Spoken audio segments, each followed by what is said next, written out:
12 वर्षे घातले मी आणि मी पूर्ण घातले. मी बिझनेस घातला, मी तन मन घातलं, सगळं घातलं ना मी जनतेच्या एक एक याच्यात पूर्ण घुसतो ना दादा. मी काहीच मागितले, काहीच मागितलं. मी फक्त यांच्यासाठी काम करत गेलो, जनता मायबापासाठी. खरंच सांगतो, मी जनतासाठी केलं, पक्षासाठी केलं, यांच्या वैयक्तिकसाठी केलं. आणि बरं तुम्ही दिलं तर माझ्या कुठल्या तरी त्या अबिलिटीला बसतंय का ते तर पहा ना. एक अबिलिटी सांगा ना, तुमची कुठली अबिलिटी येतात. सर्वे साहेब, मी खरंच सांगतो दादा, ते म्हणाला की राजा होता यार तू, आमचा पार्टनर होता, राजा होता, आणि तू माटी झाला डायरेक्टली.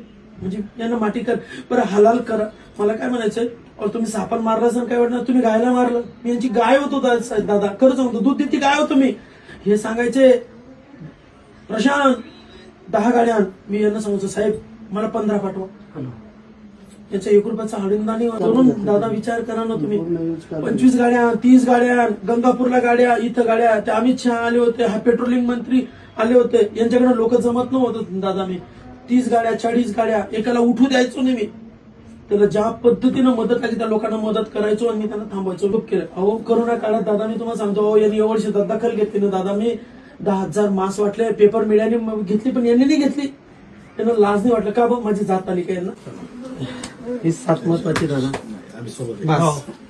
कमीत कमी जगू तरी काय करतो. 100 वर्ष जगायचं नक्की दादा. नक्की.